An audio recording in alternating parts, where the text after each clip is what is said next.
Hey guys, what's up? It's Megadan29. I'm back with another segment here. And I just want to say I really do appreciate everybody who's been commenting on the recent videos, and I'm glad you're enjoying it as you're like driving to work or you're listening while you're cleaning or something. That's the whole point of the videos, and that's what's really great about it. I do the same thing, so it's really cool that I can deliver the same thing to everybody else. So just wanted to quickly start out with that. But today we're going to talk about gaming updates and installation and things like that. And with the launch of The Last of Us 2, I see a lot of people putting up their stuff online where they're waiting hours and hours and hours for the game to install and update and do all this good stuff that, you know, the new generation of games have brought us. So we always kind of snicker and laugh at that, being retro guys, because obviously we're used to popping in the cartridge and bam, you know, you're playing the game. But, you know, this is new stuff, bigger games, got to do that stuff. So that's a whole other video.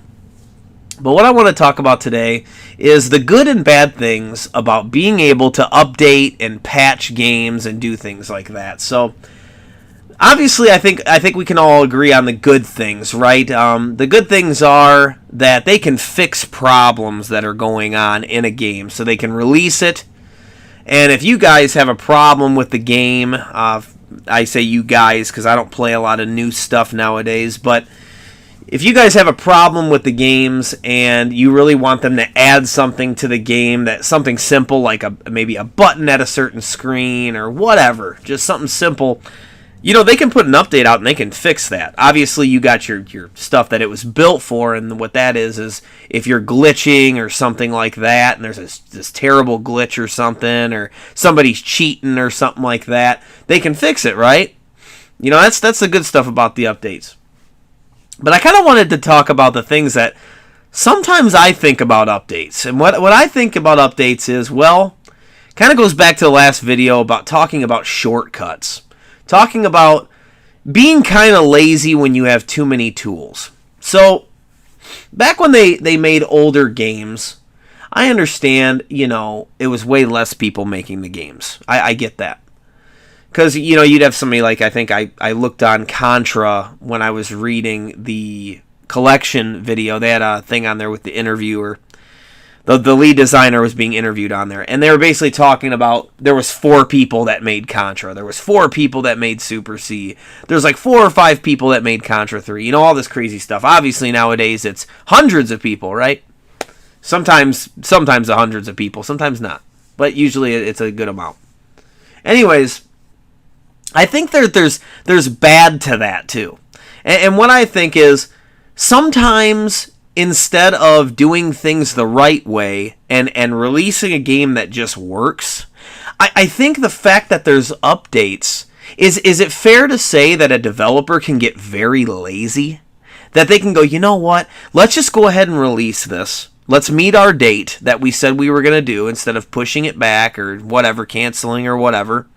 And let's just push this sucker out. And yeah, it's going to have some glitches and stuff, but hey, maybe we'll just wait till people complain and then we'll fix it. Instead of, you know, hiring the proper amount of testers or just waiting because we didn't get a chance for our testers to test it enough. Or, hey, I know there's a problem, but we're going to go ahead and release it because, you know, by the time it comes out a week after that, I'll have the update done and I'll release it. So, yeah, people are going to be complaining about it in forums and stuff like that. But, yes, I'm already working on the update.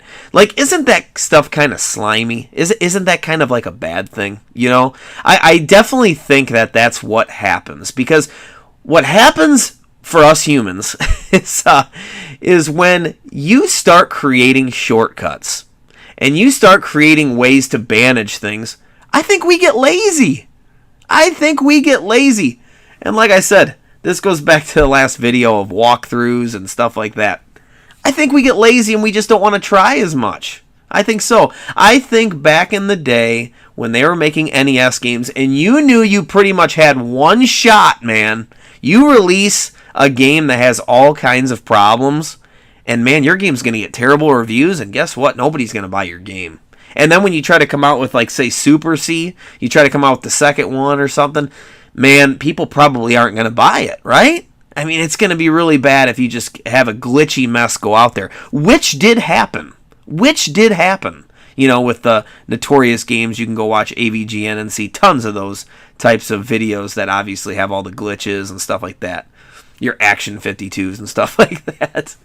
But I think sometimes updates are a bad thing more than they are a good thing. They cause people to get kind of lazy. You wonder if there wasn't updates, do you think they would make the same mistakes, or do you think they'd be more careful and put out the right thing the first time? And I, by the way, I do know about NES and having like revisions and stuff like that, having different, basically what they would do back in the day, their way of doing updates, because I'm sure somebody would correct me, is I understand that if there was something wrong with the first game, they could come out with another whole shipment that had a revision on it. And then you could buy a revision of Punch-Out or something like that maybe tweaked something and fixed something that they found out was wrong later.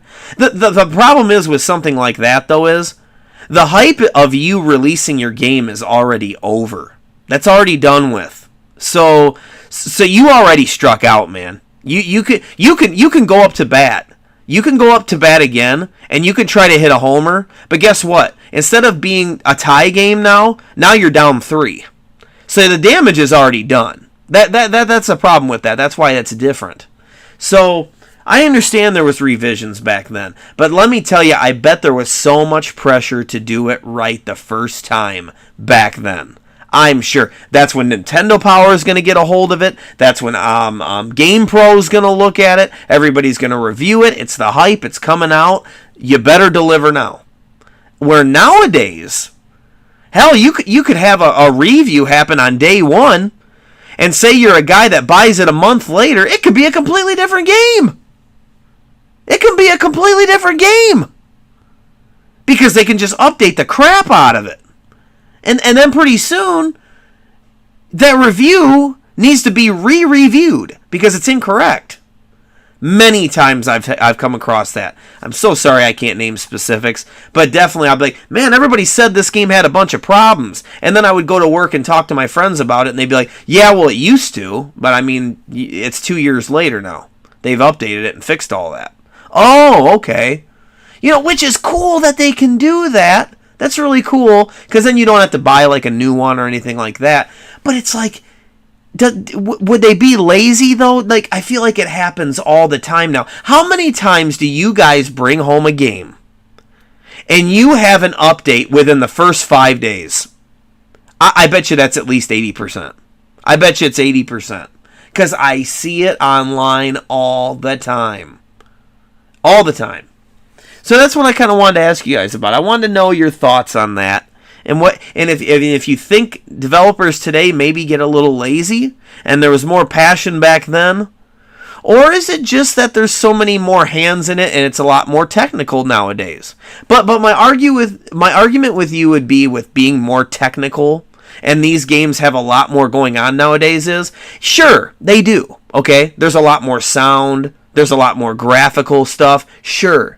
The thing is, though, you have the technology nowadays to deliver that. Where back then it was just as technical. It was the 80s, man. So they didn't have all the computers. They didn't have all those tools to do everything so easily. You know what I'm saying? So it was probably just as hard for those 4 or 5 guys, man. I mean, games still took a while to make. It's not like they could, turn the first Super Mario Brothers within, 3 days they got the game made. That's not how it worked. They used to have to draw the levels. They'd have to make it all happen. They'd have to program it, obviously. And you could argue programming back then was probably harder because they didn't have all these tools, right? Nowadays, they got tools, I'm sure, for days. I mean, you're talking about, you go work for Rockstar or something. I mean, can you imagine what kind of computers and technology you're working with? I mean, and you've got eyes upon eyes upon eyes on the project. You know what I'm saying? Your team is so big. It's hundreds of people. So you wonder if that creates problems. You know what I'm saying? Having too many hands in the kitchen. Is that what they say? Too many cooks in the kitchen. You wonder if that's a problem. You wonder if they shortened the teams down. If it would be more accurate in the sense of quality. I don't know. But that's why I'm making this video, and that's what I'd like to hear from you guys. So let me know your thoughts on that. And like I said, thank you for the feedback last video. That was really awesome. Had a lot of fun doing that. So this is a really fun. I hope you guys are having a good day, and I'm signing off.